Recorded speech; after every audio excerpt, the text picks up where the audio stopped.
ರಾಯರು ತಮ್ಮ ಶಬ್ದಗಳಿಂದಲೇ ಎಲ್ಲರನ್ನೂ ತಮ್ಮ ಕಡೆಗೆ ಭಗವಂತನ ಕಡೆ ಎಳೆಯುವ ತಾಕತ್ತು ಶಬ್ದಗಳಲ್ಲಿದೆ. ಅವರೇ ಬರಬೇಕಾಗಿಲ್ಲ, ಶಬ್ದಗಳಲ್ಲಿ ಆ ತಾಕತ್ತನ್ನು ಇಟ್ಟಿದ್ದಾರೆ ಅಂತ. ಅಷ್ಟು ಸುಲಭವಾಗಿ ಪಾಮರರಿಗೂ ಅರ್ಥ ಆಗೋ ರೀತಿಯಲ್ಲಿ ರಾಯರ ಭಾಷೆ. ಉಪನಿಷತ್ತಿಗೂ ಅಷ್ಟೇ. ಎಲ್ಲ ವ್ಯಾಖ್ಯಾನಗಳು ತುಂಬ ಕ್ಲಿಷ್ಟ, ಉಪನಿಷತ್ತೇನು ಸುಲಭ ಇಲ್ಲ.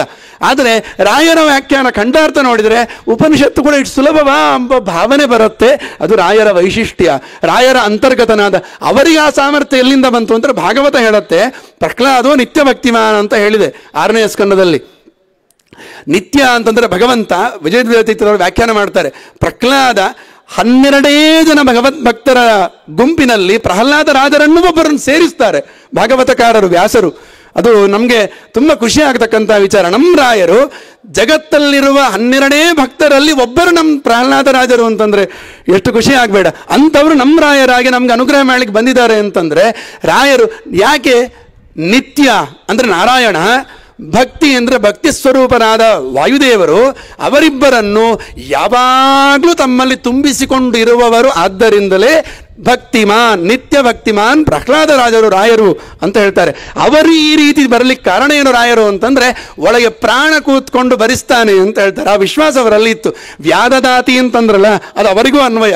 ಅವರು ಒಳಗಿಂದ ಭಗವಂತ ಸರ್ವೋತ್ತಮ, ವಾಯು ಜೀವೋತ್ತಮ ಅಂತ ಚಿಂತನೆ ಮಾಡಿಕೊಂಡು ರಾಯರು ಕೂತದ್ದರಿಂದಲೇ ಅವರಿಗೆ ಜೀವನದಲ್ಲಿ ಅವರು ವೃಂದಾವನ ಪ್ರವೇಶ ಮಾಡಿ ಇಷ್ಟು ವರ್ಷ ಆದರೂ ಕೂಡ ಅವರ ಹತ್ರ ಏನು ಸಮಸ್ಯೆ ಬಂದರೂ, ಲೌಕಿಕವೋ ಆಧ್ಯಾತ್ಮವೋ, ಅವರಲ್ಲೇ ಬಳಿಗೆ ಹೋಗ್ಬೇಕು ನಾವು, ಬೇರೆ ಗತಿನೇ ಇಲ್ಲ. ಈ ರೀತಿಯ ಅವರ ವ್ಯಾಖ್ಯಾನ ಕೌಶಲ್ಯ. ಮತ್ತೊಂದು ಅದೇ ಛಾಂದೋಗ್ಯದಲ್ಲಿ 5ನೇ ಅಧ್ಯಾಯದಲ್ಲಿ ಮತ್ತೊಂದು ಕಥೆ ಬರುತ್ತೆ. ಕಥೆ ಎಲ್ಲರಿಗೂ ಗೊತ್ತಿರುವಂತಹ ವಿಚಾರವೇ. ಎಲ್ಲ ಇಂದ್ರಿಯಾಭಿಮಾನ ದೇವತೆಗಳಲ್ಲಿ ಯಾರು ದೊಡ್ಡವರು ಅಂತ ಪ್ರಶ್ನೆ ಬಂತಂತೆ.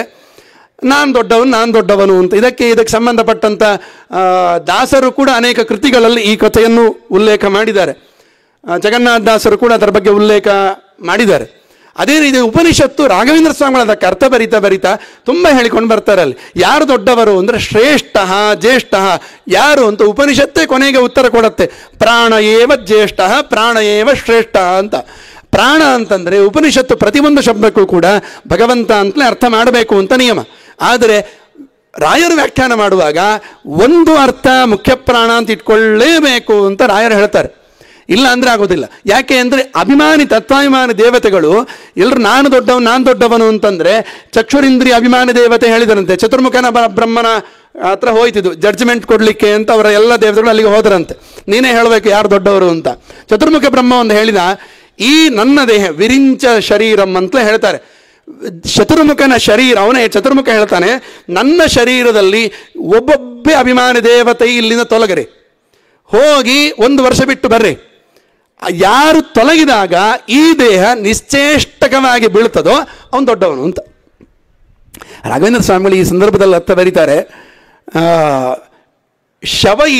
ಶವ ಇವ ಅಂತ ಹೇಳ್ತಾರೆ. ಅಂದರೆ ಚತುರ್ಮುಖ ಹೇಳ್ತಾನೆ, ನಿಶ್ಚೇಷ್ಟಕವಾಗಿ ಹೆಣದಂತೆ ಬಿದ್ದುಕೊಂಡಿರತ್ತೋ ಯಾರು ಹೋದಾಗ ಅವನು ದೊಡ್ಡವನು ಅಂತ. ಚಕ್ಷುರೇಂದ್ರಿಯ ಅಭಿಮಾನ ದೇವತೆ ಹೋದ ಅಂತ, ಸೂರ್ಯ ಹೋದ, 1 ವರ್ಷ ಎಲ್ಲ ಸಂಚಾರ ಮಾಡಿದ, ಬಂದು ನೋಡ್ತಾನೆ, ಮೊದಲು ತಾನು ಇದ್ದಾಗ ಈ ಚತುರ್ಮುಖನ ದೇಹ ಎಷ್ಟು ಪುಷ್ಟವಾಗಿತ್ತೋ ಅದಕ್ಕಿಂತ ಪುಷ್ಟವಾಗಿದೆ ದೇಹ, ಚೆನ್ನಾಗಿದ್ದಾನೆ. ಹೆಂಗೆ ಕೇಳ್ತಾನೆ, ನಾನು ಹೆಂಗಿದ್ದೀನಿ, ನಾನು ಇಲ್ಲದೆ ನೀವೆಲ್ಲ ಹೆಂಗೆ ಜೀವನ ಮಾಡಿದಿರಿ ಅಂತ ಕೇಳ್ತಾನೆ ಅಂತ ಸೂರ್ಯ. ಅದಕ್ಕೆಲ್ಲ ದೇವತೆಗಳು ಹೇಳ್ತಾರೆ, ನಾನು ಅಗ್ರಹಣ ದೇವತೆ ನಾನು ಎಲ್ಲವನ್ನು ಪರಿಮಳ ಸ್ವೀಕಾರ ಮಾಡ್ತಿದ್ದೆ, ಶಬ್ದ ಕೇಳ್ತಾ ಇತ್ತು, ಆರಾಮ ತಿನ್ನಲಿಕ್ಕೆ ಬೇಕಾದ ವ್ಯವಸ್ಥೆ ಇತ್ತು, ನಡಿಲಿಕ್ಕೆ ಕೈಕಾಲು ಎಲ್ಲ ಗಟ್ಟಿಯಾಗಿತ್ತು, ಅದರ ಆರಾಮದಲ್ಲಿದ್ದೆ.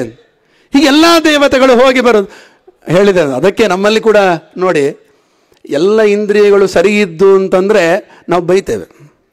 ಎಲ್ಲ ಕೈಕಾಲೆಲ್ಲ ಗಟ್ಟಿ ಇಟ್ಕೊಂಡು ಭಿಕ್ಷೆ ಬೇಡ್ತಾನಿವ, ಕೆಲಸ ಮಾಡಿ ತಿನ್ಲಿಕ್ಕಾಗೋದಿಲ್ಲ ಇವನಿಗೆ ಅಂತ. ಕಷ್ಟನೂ ಬಂತು, ಸುಖನೂ ಬಂತು. ಆದರೆ ಕಣ್ಣಿಲ್ಲ ಅಂತಂದರೆ ನೋಡಿ, ರಸ್ತೆಯಲ್ಲಿ ಯಾವನಾದರೂ ಕಣ್ಣಿಲ್ದವನು ಕುರುಡ ಬರ್ತಾ ಇದ್ದ, ನಾವೇ ಹೋಗ್ತೇವೆ, ಅಯ್ಯೋ ಪಾಪ ಕಣ್ಣಿಲ್ಲ ಅಂತ ಹೇಳಿ ಅವನನ್ನು ಕರ್ಕೊಂಡು ಬರ್ತೇವೆ, ಇಲ್ಲಿದ್ರೆ ಗಾಡಿಯಲ್ಲಿ ಕರ್ಕೊಂಡು ಹೋಗ್ತೇವೆ. ಅಂದರೆ ಮೊದಲು ಕಣ್ಣಿದ್ದಾಗ ಎಷ್ಟು ಚಂದ ಅವನು ಜೀವನ ಮಾಡ್ತಿದ್ನೋ ಅದಕ್ಕಿಂತ ಚಂದ ಜೀವನ ಮಾಡೋದು ಕಣ್ಣಿಲ್ಲದೆ ಇರುವಾಗ. ಇಂದ್ರಿಯ ಎಲ್ಲ ಕಿವಿ ಕೇಳೋದಿಲ್ಲ, ಅವನಿಗೆ ಉಪಚಾರ ಮಾಡಿದ್ದು, ಕೈಕಾಲು ಸರಿ ಇಲ್ಲ, ಉಪಚಾರ ಮಾಡಿದ್ದು ನಾವು. ಅದರಿಂದ ಇಂದ್ರಿಯಾಭಿಮಾನಿ ದೇವತೆಗಳೆಲ್ಲ ತೊಲಗಿದಾಗ ಮೊದಲು ಹೇಗಿತ್ತೋ ದೇಹ ಅದಕ್ಕಿಂತ ಚಂದ ದೇಹ ಪುಷ್ಟವಾಗಿ ಬೆಳೀತಂತ. ಕೊನೆಗೆ ಪ್ರಾಣ ಹೇಳಿದ ಅಂತ, ನಾನು ಹೋಗಿಲ್ಲ, ಕೇಳಿದ್ರಂತೆ, ಹೋಗ್ಲೋ ಅಂತ ಹೊರಡಬೇಕು. ಉಪನಿಷತ್ತು ಹೇಳುತ್ತೆ, ಹೊರಡಲಿಕ್ಕೆ ಅಂತ ಮನಸ್ಸು ಮಾಡಿ ಹೊರಡುವಾಗಲೇ ದೇಹ ಬೀಳಲಿಕ್ಕೆ ಶುರು ಆಯ್ತಂತ. ಮತ್ತು ಎಲ್ಲ ದೇವತೆಗಳು ಬಂದರು, ಇಲ್ಲ ಮಾರ ನೀನೇ ದೊಡ್ಡವನು, ನೀನೇ ಅಂತ ಹೇಳಿ ಜ್ಯೇಷ್ಠ ಶ್ರೇಷ್ಠ ಅಂತ ಹೇಳಿ ಪ್ರಾಣನ ಬಗ್ಗೆ ಉಲ್ಲೇಖ ಮಾಡ್ತಾರೆ. ಹೀಗೆ ಪ್ರಾಣನಿಗೆ ಈ ಅನೇಕ ಶಬ್ದಗಳ ಉಪಾಸನೆಯನ್ನು ಉಪನಿಷತ್ತು ಹೇಳುತ್ತೆ. ರಾಘವೇಂದ್ರ ಸ್ವಾಮಿಗಳು ಅಲ್ಲಲ್ಲಿ ಜ್ಯೇಷ್ಠ ಶ್ರೇಷ್ಠ ಎಂಬುದಕ್ಕೆ ರಾಘವೇಂದ್ರ ಸ್ವಾಮಿಗಳು ನಮಗೆ ಮೇಲ್ನೋಟಕ್ಕೆ ಜ್ಯೇಷ್ಠ ಶ್ರೇಷ್ಠ ಅಂತಂದರೆ ಸಾಮಾನ್ಯವಾಗಿ ಒಂದೇ ಅರ್ಥ ಬರುವಂಥದ್ದು ಅಂತ ಅಂದ್ಕೊಳ್ತೇವೆ. ರಾಯರು ಬರೀತಾರೆ ಬೇರೆ ಬೇರೆನೇ ಅರ್ಥ ಬರೀತಾರೆ. ಜ್ಯೇಷ್ಠ ಅಂತ ಯಾಕೆ ವಾಯುದೇವರು ವಯಸ್ಸ ಉತ್ತಮ ಅಂತ ಬರೀತಾರೆ.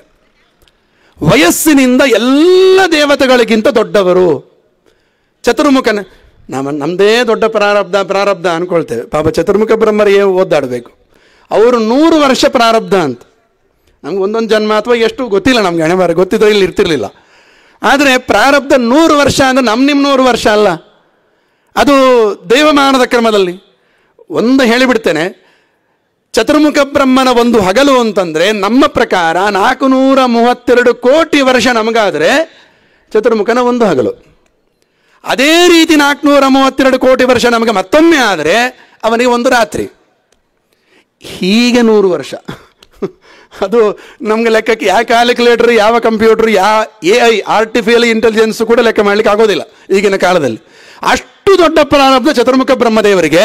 ಆದರೆ ವ್ಯತ್ಯಾಸ ಇಷ್ಟೇ, ಅವನು ಸುಖ ಪ್ರಾರಬ್ಧ, ನಮ್ಮ ದುಃಖ ಪ್ರಾರಬ್ಧ ಅಂತ. ವಾಯುದೇವರು ತುಂಬ ವರ್ಷಗಳ ಕಾಲ ಭಗವಂತನ ಆರಾಧನೆ ಮಾಡ್ತಕ್ಕಂಥವ್ರು.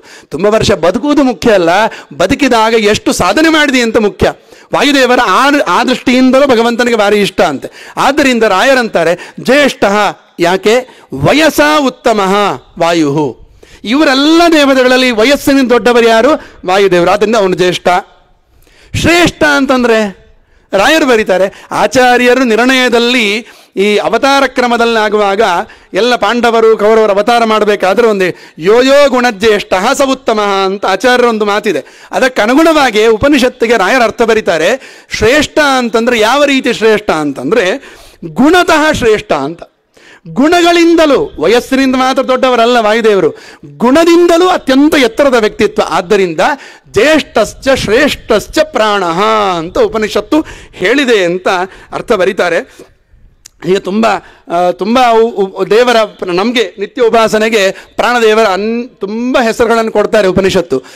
ಸ್ವಂ, ಸುವರ್ಣ, ಪ್ರತಿಷ್ಠಾ, ಅಯಾಸ್ಯ, ವಿಶ್ವಂಬರ, ಭಟ್, ಅನೇಕ ಶಬ್ದಗಳನ್ನು ಕೊಡ್ತಾರೆ. ಯಾವ್ಯಾವ ಸಂದರ್ಭದಲ್ಲಿ ಯಾರ್ಯಾರಲ್ಲಿ ಪ್ರಾಣನ ಈ ರೂಪ ಉಪಾಸನೆ ಮಾಡಬೇಕು ಅಂತ ಭಾರಿ ಚಂದ ಹೇಳ್ತಾರೆ ರಾಯರು. ಅದಕ್ಕೆ ಅರ್ಥ ಭಾರಿ ಚಂದ ಹೇಳ್ತಾರೆ. ಯಜ್ಞಯಾಗಾದಿಗಳು ನಮ್ಮ ಮನೇಲಿ ಮಾಡ್ತೇವೆ, ಹೋಮ. ಒಂದು ಹೇಳಿ ಬಿಟ್ಟುಬಿಡ್ತೇನೆ, ಸಮಯ ಆಗ್ತಾ ಇದೆ ಕಾಣುತ್ತೆ. ಒಂದು ಹೋಮ ಮಾಡಬೇಕಾದರೆ ಉದ್ಗಾತೃ ಅಂತ ಇರ್ತಾನೆ. ಈಗೆಲ್ಲ ಆ ವ್ಯವಸ್ಥೆಗಳು ಹೋಗಿದೆ. ಉದ್ಗಾತೃ ಅಂದರೆ ಸಾಮಗಾನ ಮಾಡಿ ಮಂತ್ರಗಳ ಮೂಲಕ ದೇವತೆಗಳನ್ನು ಆಹ್ವಾನ ಮಾಡ್ತಕ್ಕಂಥ ವ್ಯಕ್ತಿ ಅವನಷ್ಟೇ ಕೆಲಸ. ದೇವತೆಗಳು ಇಲ್ಲಿ ಬಂದು ಆ ಆಹುತಿಯನ್ನು ಸ್ವೀಕಾರ ಮಾಡಲಿಕ್ಕೆ ಬರಬೇಕು, ಅವರು ಕೆಳಗಿಳಿದು ನಮ್ಮ ಹತ್ರ ಬರಬೇಕು. ಅದಕ್ಕೋಸ್ಕರ ಸಾಮಗಾನ ಮಾಡ್ತಾ ಮಂತ್ರ ಹೇಳ್ತಾ ದೇವರನ್ನು ಕರೆಯೋದು. ಆ ಉದ್ಗಾತೃವಿನಲ್ಲಿ ಪ್ರಾಣನ ಸ್ವಂ ಮತ್ತು ಸುವರ್ಣ ಎಂಬ ರೂಪವನ್ನು ಉಪಾಸನೆ ಮಾಡಿ ಅಂತ ಹೇಳ್ತಾರೆ. ನಮ್ಮಲ್ಲಿ ನನಗೆ ಗುರುಗಳು ಆರಂಭದಲ್ಲಿ ಹೇಳಿದರು, ಸುಧಾ ಪಾಠ ಮಾಡಬೇಕಾದ್ರೆ ಗುರುಗಳು ಹೇಳಿದರು 2 ರೂಪಗಳ ಚಿಂತನೆ ನೀನು ಮಾಡು ಅಂತ. ಯಾಕೆ ಹೇಳಿದರು ಅಂತ ಆವಾಗ ಗೊತ್ತಿರಲಿಲ್ಲ. ಆಮೇಲೆ ಅದಕ್ಕೆ ಗಮನಕ್ಕೆ ಬರಲಿಕ್ಕೆ ಶುರು ಆಯ್ತು ನನಗೆ. ಪರ್ಯಾಯದಲ್ಲಿ ಸುಧಾ ಪಾಠ ಆಗಬೇಕಾದ್ರೆ ಬೆಳಗ್ಗೆ 9 ಗಂಟೆಗೆ ಪಾರಾಯಣ ಶುರು ಆದರೆ ಮೈಕಲ್ಲಿ ಸಹಸ್ರನಾಮ, ದ್ವಾದಶ ಸ್ತೋತ್ರ ಮತ್ತು ಪಾರಾಯಣಗಳು, ಪ್ರವಚನ, ಒಂದು ಚಂದ್ರಶಾಲೆ ಕೃಷ್ಣದೇವರವರಿಗೆ 1 ಗಂಟೆ ಪ್ರವಚನ, ಎಲ್ಲ ರಾತ್ರಿವರೆಗೂ ಸ್ವರದ್ದೇ ಕೆಲಸ ನನಗೆ ಜಾಸ್ತಿ. ಅದಕ್ಕೋಸ್ಕರ ಸ್ವಾಮಿಗಳು ಅದು ಆಮೇಲೆ ಸುಸ್ತಾಗ್ಲಿಕ್ಕೆ ಶುರುವಾಯಿತು. ಆವಾಗ ಸ್ವಾಮಿಗಳು ಹೇಳಿದ ರೀತಿಯಲ್ಲಿ ಸ್ವಂ ಸುವರ್ಣ ಅಂತ ಪ್ರಾಣನ ಉಪಾಸನೆ ಮಾಡಲಿಕ್ಕೆ ಶುರು ಮಾಡಿದೆ. ಉಪಾಸನೆ ನಮಗೆ ಬರೋದೇ ಇಲ್ಲ ಬಿಡಿ, ಚಿಂತನೆ ಅಷ್ಟೇ ನಮ್ಮದು. ಚಿಂತನೆ ಮಾಡ್ತಾ ಬಂದೆ. ಈಗಿನವರೆಗೂ ದೇವತಾನುಗ್ರಹದಿಂದ ಒಳ್ಳೆ ಸ್ವರ ಕೊಟ್ಟಿದ್ದಾನೆ ಭಗವಂತ. ಒಳ್ಳೆಯ ಎಂಥ ಸಮಸ್ಯೆ ಇದ್ದರೂ ಕೂಡ ಪ್ರವಚನ ಮಾಡುವಾಗ, ಪಾಠ ಮಾಡುವಾಗ ಎಲ್ಲಿಂದ ಬರುತ್ತೋ ಗೊತ್ತಿಲ್ಲ, ಒಳ್ಳೆ ಸ್ವರದಲ್ಲಿ ಪ್ರವಚನ ಮಾಡಿ ಕೆಳಗಿಳಿದುಕೊಳ್ಳಿ ಮತ್ತೆ ಹಾಳಾಗಿ ಹೋಗ್ತದೆ. ಅಂದರೆ ಪ್ರಾಣನ ಉಪಾಸನೆ ರಾಯರು ಹೇಳಿದ, ಉಪನಿಷತ್ತು ಹೇಳಿದ ಕ್ರಮದಲ್ಲಿ ಮಾಡಿಕೊಂಡು ಬಂದರೆ ಈಗಿನ ಕಾಲದಲ್ಲಿ ಫಲ ಕೊಡುತ್ತೆ ಎಂಬುದಕ್ಕೆ ಸ್ವಂ ಅಂದರೆ ಒಳ್ಳೆಯ ಒಳ್ಳೆ ಸ್ವರ ಇರ್ತದೆ ಕೆಲವರಿಗೆ. ಆದರೆ ಅವರ ಬಾಯಿ ತೆಗೆದರೆ ಶಬ್ದಗಳೇ ಅಬದ್ಧ ಶಬ್ದಗಳೇ ಬಾಯಲ್ಲಿ ಬರ್ತವೆ. ಸ್ವರ ಚೆನ್ನಾಗಿರುತ್ತೆ, ಅದು ಆಗಬಾರ್ದು. ಶಬ್ದ ಸುಸ್ಪಷ್ಟವಾಗಿರಬೇಕು, ಶುದ್ಧವಾದ ಶಬ್ದ ಇರಬೇಕು. ಸಕಾರಕ್ಕೆ ಶಕಾರಕ್ಕೆ ವ್ಯತ್ಯಾಸವೇ ಇಲ್ಲ ಕೆಲವರಿಗೆ. ಆಹಾರ ಹಾರ, ಅಕಾರಕ್ಕೆ ಹಕಾರಕ್ಕೆ ವ್ಯತ್ಯಾಸ ಇಲ್ಲ, ಅವಸ್ಥೆ ದೇವರ. ಫಲಾಹಾರ, ಫಲ ಫಕಾರ ಪಕಾರ, ಅನರ್ಥ ಭಾರಿ ಇದೆ 2 ಅಕ್ಷರಕ್ಕೆ ವ್ಯತ್ಯಾಸ ಮಾಡಿದರೆ. ಫಲ ಅಂತಂದರೆ ಮಾಂಸ ಅಂತ ಅರ್ಥ, ಫ ಮಹಾಪ್ರಾಣ ಹೇಳಿದರೆ ಫಲಗಳು ಅಂತ ಅರ್ಥ. ಯಾವುದು ಪ್ರಯೋಗ ಮಾಡಬೇಕೆ ನೀವೇ ತೀರ್ಮಾನ ಮಾಡಿ.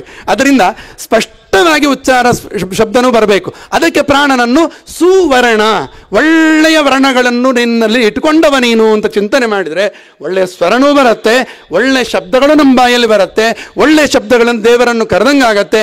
ಯಾರು ಪ್ರಾಣನನ್ನು ಈ ಉದ್ಗಾತ್ರುವಿನಲ್ಲಿ ಈ ರೂಪದಿಂದ ಉಪಾಸನೆ ಮಾಡ್ತಾರೆ ಅವರು ಕರೆದರೆ ದೇವತೆಗಳು ಭಗವಂತ ನೇರ ಓಡೋಡಿ ಬರ್ತಾನೆ, ಆಹುತಿಯನ್ನು ಸ್ವೀಕಾರ ಮಾಡ್ತಾನೆ ಅಂತ. ಆದ್ದರಿಂದ ಪ್ರಾಣೋಪಾಸನೆ ಕ್ಷಣಗಳಲ್ಲಿ ಬೇಕು.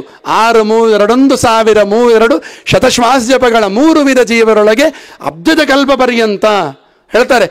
ಎಷ್ಟು ಒಂದೊಂದು ಜೀವರಾಶಿಗಳಲ್ಲಿ ಕೂಡ ರಾಘವೇಂದ್ರ ಸ್ವಾಮಿಗಳು, ನಿನ್ನೆ ಆಚಾರ್ಯರು ಗಲಗಲಿ ಆಚಾರ್ಯರು ತುಂಬ ಚೆನ್ನಾಗಿ ಹೇಳಿದರು ಆ ವಿಷಯಗಳನ್ನೆಲ್ಲ. ಪ್ರಾತಃ ಸಂಕಲ್ಪ ಗದ್ಯದ ಮೊನ್ನೆ ವಾಯುಜೀವೋತ್ತಮತ್ವ ಅಂತ ಹೇಳಿದಾಗ ನಮ್ಮ ನನ್ನ ತಲೆಗೆ ಬಂದದು ಪ್ರಾತಃ ಸಂಕಲ್ಪ ಗದ್ಯನೇ. ಪ್ರಾತಃ ಸಂಕಲ್ಪ ಗದ್ಯ ಆಮೇಲೆ ತೆಗೆದು ಅರ್ಥ ಚಿಂತನೆ ಮಾಡ್ತಾ ನೋಡ್ಲಿಕ್ಕೆ ಹೊರಟ್ರೆ ಅದು ರಾಯರ ಪ್ರಾಣನ ಅಪರೋಕ್ಷ ರಾಯರಿಗೆ ಎಷ್ಟರ ಮಟ್ಟಿಗೆ ಮಾಡಿಕೊಂಡಿದ್ದಾರೆ. ಅಂತಂಥ ವಾಯುದೇವರ ರೂಪಗಳನ್ನು ರಾಯರು ಹೇಳ್ತಾರೆ. ನಮಗೆ ಚಿಂತನೆ ಮಾಡಲಿಕ್ಕೂ ಕಷ್ಟವೇ. ಪ್ರಾಣನ ಉಪಾಸನೆ ರಾಯರು ಹೇಳಿದ ಕ್ರಮದಲ್ಲಿ ಅದ್ಭುತವಾದ ರೂಪಗಳು. ಪ್ರಾಣದೇವರನ್ನು ಚಂದ ಮಾಡಿ ಹೊಗಳ್ತಾರೆ ರಾಘವೇಂದ್ರ ಸ್ವಾಮಿಗಳು ಆ ಪ್ರಾತಸಂಕಲ್ಪದಲ್ಲಿ. ಅದರಲ್ಲಿ ಹೇಳಿರ್ತಕ್ಕಂಥ ಪೃಥಕ್ ಪೃಥಕ್ ರೂಪಗಳನ್ನು ಪ್ರಾಣದೇವರು ಉಪಾಸನೆ ಮಾಡ್ತಾರೆ ಅಂತ ಒಂದು ಶಬ್ದ ಬರುತ್ತೆ. ಅದನ್ನೇ ಆಸ್ ಇಟ್ ಈಸ್ ನಮ್ಮ ಜಗನ್ನಾಥದಾಸರು ತಾರತಮ್ಯ, ದೇವತಾರ ತಾರತಮ್ಯ ಸಂಧಿಯಲ್ಲಿ ಪ್ರಾಣನ ಬಗ್ಗೆ ಹೇಳುವಾಗ ಇದೇ ಶಬ್ದಗಳನ್ನು ಹೇಳ್ತಾರೆ, ಇದೇ ಅರ್ಥ ಚಿಂತನೆ ಬರುವ ರೀತಿಯಲ್ಲಿ ಹೇಳ್ತಾರೆ. ಪೃಥಕ್ ಪೃಥಕ್ಕಾಗಿ ಪ್ರತಿಯೊಂದು ವಸ್ತುವಿನಲ್ಲಿ, ಪ್ರತಿಯೊಂದು ಇಂದ್ರಿಯದಲ್ಲಿ, ಉಗುರಿನಲ್ಲಿ, ಬೆರಳಿನ ಉಗುರಿನಲ್ಲಿ, ಉಗುರಿನ ಒಳಗೆ ಧೂಳಿನಲ್ಲಿ ಇರ್ತಕ್ಕಂಥ ಭಗವಂತನ ರೂಪಗಳನ್ನು ನೀನಲ್ಲದೆ ಮತ್ತಾರು ಕಾಣಲಿಕ್ಕೆ ಆಗತ್ತೆ ಮಾರಾಯ ಅಂತ ಪ್ರಾಣನ ಉಪಾಸನೆ ಮಾಡ್ತಾರೆ. ಅದು ಜಗನ್ನಾಥದಾಸರು ಅವರು ಸ್ವಂತ ಹೇಳಿ ಅವರ ಜ್ಞಾನಿಗಳು. ಆದರೆ ರಾಯರ ಪ್ರಾತಃಸಂಕಲ್ಪ ಗದ್ಯದ ಪ್ರಾಣನ ಆ ಚಿಂತನೆಯನ್ನು ಇಟ್ಟುಕೊಂಡೇ ಜಗನ್ನಾಥದಾಸರು ಹೇಳಿದ್ದಾರೆ ಎಂಬ ರೀತಿಯಲ್ಲಿ ಅದ್ಭುತವಾಗಿದೆ. ಅದರಿಂದ ಪ್ರಾಣನ ಉಪಾಸನೆ ಅದು ಪ್ರತಿಯೊಬ್ಬರಿಗೂ ಕೂಡ ಪ್ರತಿ ಕ್ಷಣದಲ್ಲಿ ಕೂಡ ನಿತ್ಯ ಬೇಕಾಗಿರ್ತಕ್ಕಂಥ ಚಿಂತನೆಗಳದು.